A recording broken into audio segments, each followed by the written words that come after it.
Waalaikumsalam warahmatullahi wabarakatuh. Di sini kami akan menjelaskan atau presentasi mengenai jenis asuransi kesehatan dengan anggota saya sendiri Agnes Ayu Pratiwi dengan NIM 180. Saya Fadila Rahmania dengan NIM 194. Saya Diana Komza dengan NIM 202. Dan teman saya yang berhalangan hadir, Rangga Firmansyah dengan NIM 213. Yang pertama, mengenai pengertian asuransi kesehatan sendiri, yaitu asuransi kesehatan secara spesifik diartikan sebagai perjanjian pertanggungan untuk menjamin biaya kesehatan dan biaya rumah sakit karena sakit atau resiko karena kecelakaan seperti cedera yang terjadi adalah tanggal berlakunya perjanjian asuransi kesehatan tersebut antara penanggung dan tertanggung. Yang selanjutnya ada pada perjanjian asuransi kesehatan terhadap tiga pihak, yaitu tertanggung atau peserta, yang kedua penanggung atau badan asuransi, yang ketiga yaitu penyedia pelayanan atau kesehatan.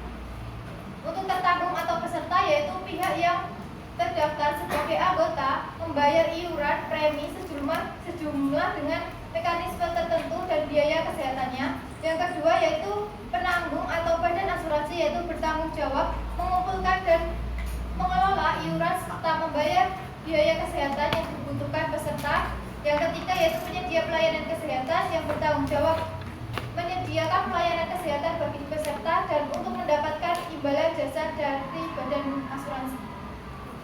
Untuk selanjutnya yaitu untuk prinsip asuransi kesehatan menjadi pedoman dalam penyelenggaraan asuransi kesehatan untuk memberikan pelayanan yang terbaik dan sesuai dengan aturan yang berlaku. Untuk prinsip-prinsip asuransi kesehatan sendiri, yang pertama yaitu prinsip kebersamaan, yaitu bahwa anggota asuransi saling membantu satu sama lain dalam memenuhi kebutuhan kesehatannya. Yang kedua ada prinsip iuran, yaitu asuransi harus membayar iuran atau premi secara teratur dan sesuai dengan ketentuan yang berlaku agar akan mendapatkan perolehan manfaat perlindungan kesehatan. Yang ketiga ada prinsip kerahasiaan, yaitu bahwa informasi pribadi anggota asuransi harus dijaga kerahasiaannya dan tidak boleh disebarkan ke pihak lain tanpa izin dari anggota asuransi tersebut.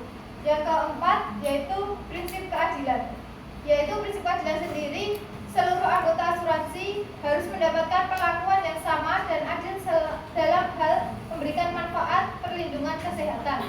Yang kelima yaitu prinsip tanggung jawab, yaitu menuntut bahwa setiap anggota asuransi harus bertanggung jawab terhadap kesehatannya sendiri serta harus mengikuti aturan dan ketentuan yang berlaku dalam program asuransi kesehatan. Yang keenam yaitu prinsip subsidiaritas, yaitu bahwa asuransi kesehatan hanya dapat memberikan perlindungan pada kondisi kesehatan yang memerlukan biaya besar dan sulit ditanggung oleh individu. Yang terakhir yaitu prinsip kesinambungan. Prinsip kesinambungan sendiri yaitu menjamin bahwa penyelenggaraan asuransi kesehatan harus memberikan perlindungan kesehatan yang berkelanjutan bagi anggota asuransi dengan cara menjadi keberlangsungan program sesuai asuransi kesehatan yang dijalankan. Dan selanjutnya mengenai tujuan dan fungsi asuransi. Untuk tujuan sendiri yaitu dalam pertanggungan dapat dilakukan pencegahan kerugian yang akan memberikan keuntungan tertentu yang berupa pengurangan biaya. Yang kedua memberikan keuntungan tertentu pada masyarakat yang mengikuti asuransi karena dengan mengetahui besarnya risiko yang terjadi dapat diketahui besarnya kerugian yang dialami.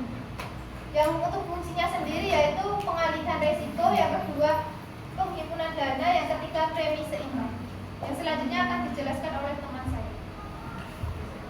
Selanjutnya jenis-jenis asuransi ditinjau dari hubungan komponen asuransi. Yang pertama asuransi tripartit, yang kedua asuransi bipartit.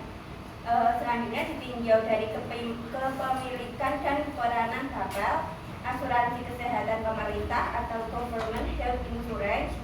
Yang kedua asuransi kesehatan swasta, private health insurance.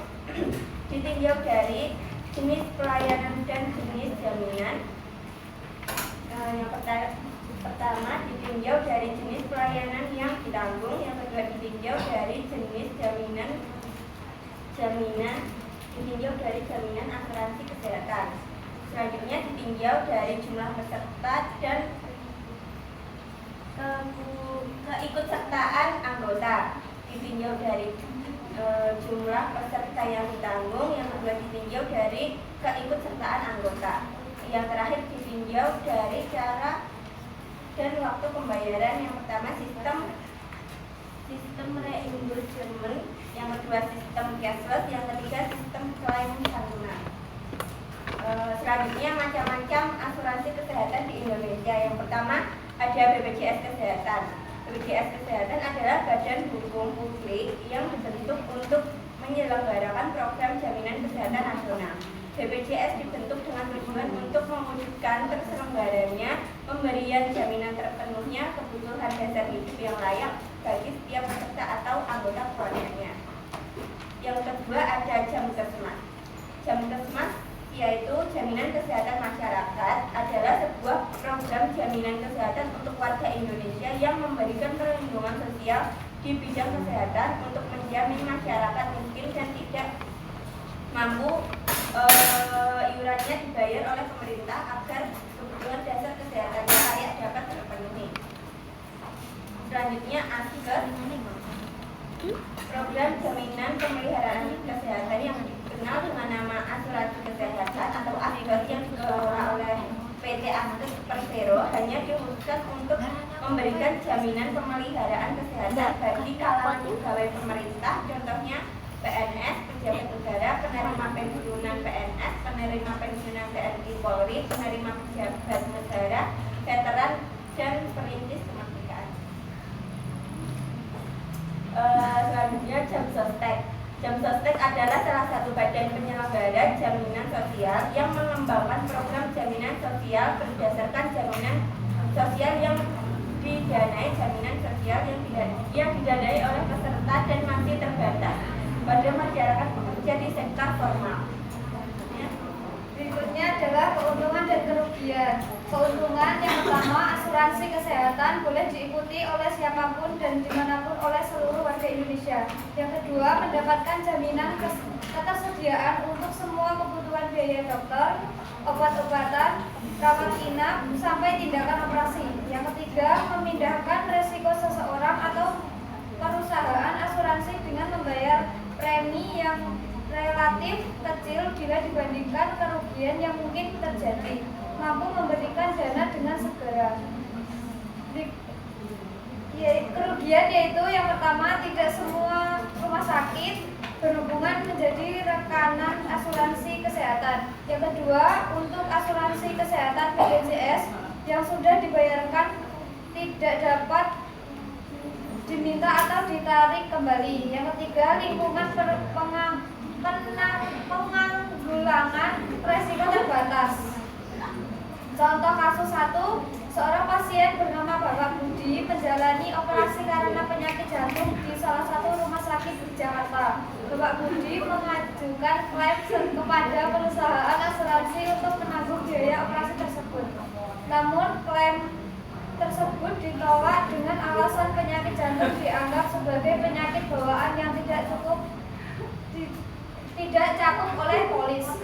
Penyelesaian, Bapak Budi harus memastikan apabila ada pengecualian terkait kondisi bawaan, dan jika merasa tidak sesuai, Bapak Budi dapat mengajukan banding secara resmi ke perusahaan dengan melampirkan bukti medis. Jika banding ditolak, maka dapat meminta bantuan ke mediator asuransi untuk membantu menyelesaikan permasalahannya. Contoh 2, Andi, pemegang polis asuransi kesehatan, telah mengajukan klaim untuk perawatan di rumah sakit X akibat kecelakaan. Sudah lebih dari 3 bulan, tetapi perusahaan asuransi belum membayar klaim tersebut meskipun semua dokumen telah lengkap. Penyelesaian, Andi bisa menindaklanjuti klaimnya dengan menghubungi perusahaan asuransi dan menanyakan alasan keterlambatannya.